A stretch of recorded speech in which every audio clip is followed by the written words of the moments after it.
which is 5% more usually than what I did. So, yeah. There's simply not enough time in a day. That is something that I myself am working on. All right, we return to Kao the Kangaroo, round 2. And we're still in the abandoned town. Ouch. Oh, those look fun. Yeah, there's traps all abound. Yeep. All abound? All around us. All around the world. All around the world. Statues crumble for me. All right, careful. Can't really adjust the camera here. No problem. At least it's nice, and the camera like gives you a little symbol of just like, hey, camera's stuck. Can't adjust it here. Hey, Bill. Mm-hmm. In the volcano. We're still in the volcano, right? No. So, just to recap, we got the treasure, we beat the pirates, we bribed the pirates, and now we're in the... We're in, like, basically the base. Gotcha. I like my... Where all the animals are imprisoned. Brain spazzed. Yeah, you kind of skipped a part. Yeah. You still think we're in part 8. You know how, like, sometimes when there's a scratch on a DVD, it'll just, like, skip a scene? Yep. That's what happened. That's what happened. I'll be honest, sometimes I worry that, like, I start the wrong part, and it's just like, in the last part, we beat this boss, and you're like, did we? Yeah, we did. And then Did we? I, like, look back, and I'm just like, oh, we didn't record that one. That's, like, my worst fear, is that, like, we do a recording session, but, like, we skip a couple parts. It's like, oh, yeah, we did this already. Oh, no, we didn't. I just thought we did. But what was the commentary? I imagined it, I guess. Don't joke. That happens sometimes where it's like, because I tend to have like either ridiculously outrageous dreams or like eerily normal dreams. Okay. Where it's just like us sitting down to have breakfast and just talking and chatting and like planning out the day. Oh, wow. And then it's like I get up and I'm like, you said you were going to do this. And you're like, no, I didn't. I'm like, no, you definitely did. Oh, my God. Well, now I have to prep myself for that. If you like wake up angry, like, why didn't you do this? Do what? I don't know that I would be immediately angry. I would probably ask first, like, hey, did you say you were going to do this? I'd be stupid enough to be like, oh, yeah, I guess I forgot. Even though, no, Never whatsoever. happened. Yeah. And it's like, I wouldn't be immediately mad because I know that I do that. Like, I am aware that I have normal dreams. So I would just be like, hey, did you say this?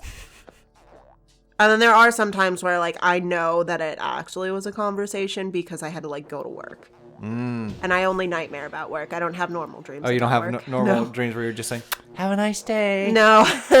It was not a nice day. No, normally, like, I have work nightmares that it's like, I'll be the only one there, and I forget how to make coffee. Oh, wow. And then people are just yelling and screaming that they want their coffee, and, like, I don't know how to make it. Yeah. And there's no one there to ask for help. My common work nightmare is always just being left on the register alone. And, like, something's not scanning, and nobody comes to help, and I'm just like, fuck this. That's my nightmare. Yeah. Mine is often, like, I forget how to do something. Okay. Like, I don't know how to do it, and, like, there's no one to ask. So I'm just like, I don't know how to do it.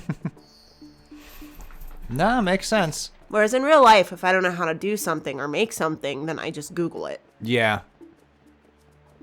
That's the nice thing about where I work. I just go to multiple computers, and they're just like, do you know if that's how you do this? I'm like, I don't know. Let's Google it. I just look in, and I'm just like, there we go. I just flat out pull out my phone. I have shit service at where I work now. There is like one particular section in the yard where I can get like a bar, and that's it. And like sometimes it's not the same section, so sometimes I will do laps around the yard just to like send a text or. So if I get a text from you while you're at work, I know that you worked for it. Yep. Exactly. There is some effort there. It's not just some random snapshot. Because, like, we have this thing called the Zebra, which is basically our closing list, where we have to take pictures of, like, what we did and stuff like that and send it. But I can only send it in the store towards the office where there's actual service. Because if I send it and there's no service, it clears everything and I have to start over. Oh, no. Okay, so this is yet another ability. Now we can roll indefinitely. So... Whee! Armadillo? Yeah, we're now an armadillo. We're just becoming all of the Australian animals. All of them except for a kangaroo. I know, right? Like, this would be the game where, like, you want to chuck the joey. Oh my... I forgot about that. I'll never forget about that. That would just be so funny. I don't know, like, what idea we could use that for, but there's hope, because at the time of this recording, you've done your first sprite. I did. I made my first animated sprite. Mm-hmm. It's you a can short. check out the short. Yeah. So while I know it's still, like, it's quite janky, it's not very smooth. Yeah. The actual design isn't very good. But it's just me learning how to use the program and how to, like, do frames and things like that. So I'm pretty proud of it. I know that it's pretty ugly. Hey, you gotta start somewhere. Yeah, but it was just my very first attempt at not only using the program and, like, painting in the program, but also making different frames and animating. And I sent it to Jay Monius, who's become, like, he's been spriting for, like, a long time. He's going to release another game this January. And he was just like, nah, good first attempt. So yeah, look forward to future sprites and hopefully future games. You'll see them in, like, some of our arcade ideas, platformers, RPG Maker, all the works. So we can all look forward to that. Mm-hmm. Because that's one of the things that I want to focus more on in Pupcorn is, like, if we have an idea for a video, cool. If not, spend more time working on our games or our stories or stuff like that. The things that we want to do in life. Yeah. So, and that's something I think both of us struggle with a lot. Oh, absolutely. At least I know I struggle with it a lot. Because, like, I don't know. I don't want to get depressed, but it's just those kind of things that you think about and you're just like, I should do it. And then you're about to go to bed and I'm just like, well, I did about 5% of what I said I should do. Which is 5% more usually than what I did. So, yeah. There's simply not enough time in a day. That is something that I myself am working on. That it's like, it's okay when I need to, like, decompress and just scroll. Yeah. But also not to stay there for hours. Like, because I could literally scroll through Pinterest for 5 hours and, like, just lose track of time. And then all of a sudden I'm like, wow, I didn't do shit today. Mm-hmm. Like, I saved a bunch of ideas on stuff that I'd like to try, but, those are going to rot in a Pinterest board. Aww. So, and that's something that I'm really going to focus on in the new year. Uh-oh. Oh, boy. This place is coming down. Oh, okay. Pirate ship is firing at us. Jump, little kangaroo. Jump, jump. This is such an odd angle. Yeah?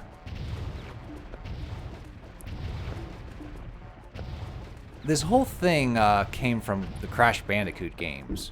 Where, like, Crash Bandicoot is facing your way and you're walking towards the camera as something chases you. I think that's where the inspiration came from. And say it just feels very weird because usually you're like this. Yeah. I think it's just to show what is chasing you and how close it is. See, whereas I would very much prefer to see where I'm going. Because I don't have good reaction time. Yeah, whereas that's the challenge. How good are you at reacting to, like, what's going to be thrown at you while this thing is chasing you? All right, so that ship holds all the animals. We're going to board the ship and free our little animal buddies. You will board my boat. Sail across the ocean and deliver the heart of Tafiti. Tafiti, that's it, yes. You know that film a lot better than me. That's one of, like, the movies that I do watch a lot. Yeah.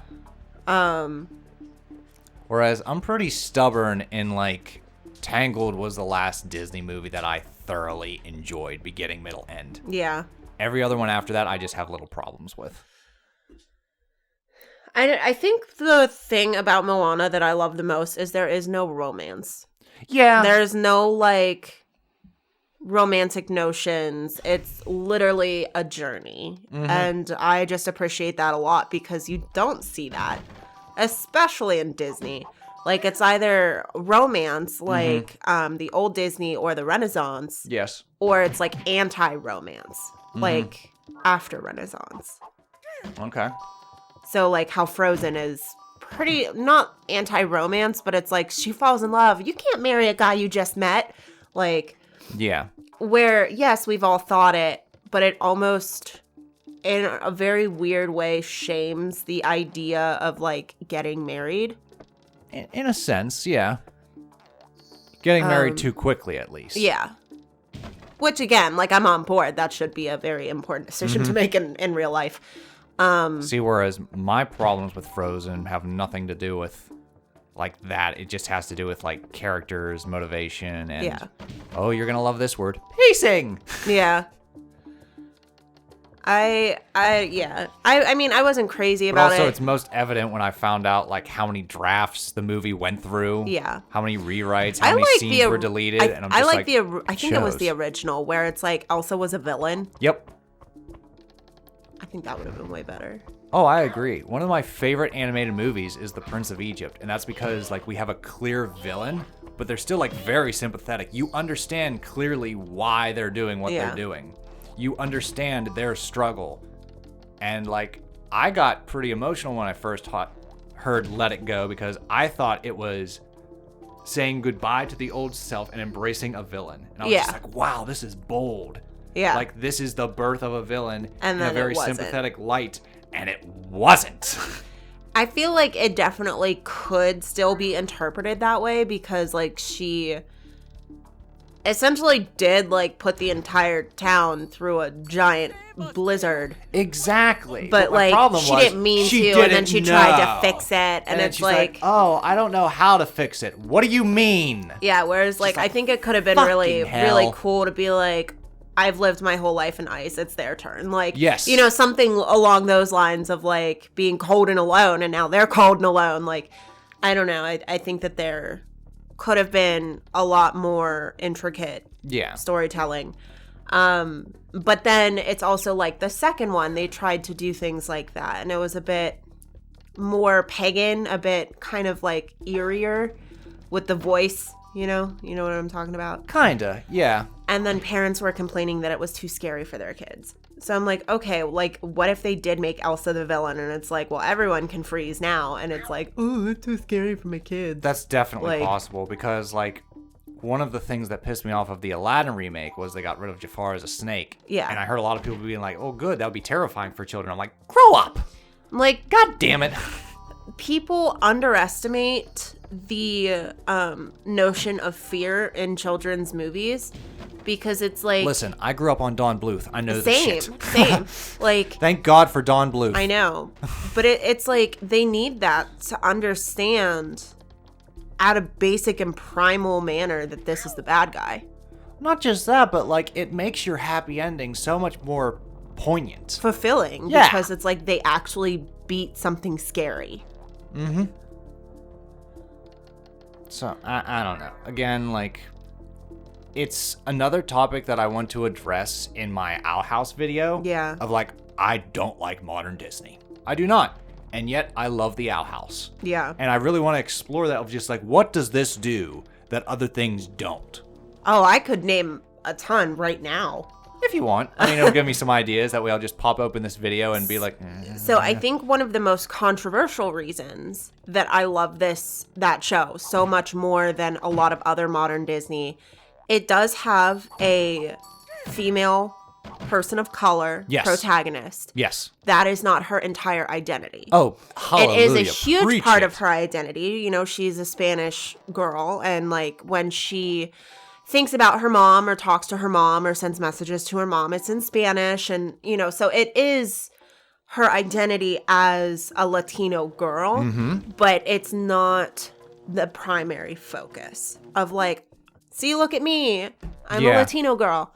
And she is also, I'm assuming either gay or bisexual. Mm-hmm. You know, there's representation of the LGBTQ. Yes, the community. RX. Plus, we'll just stop right there.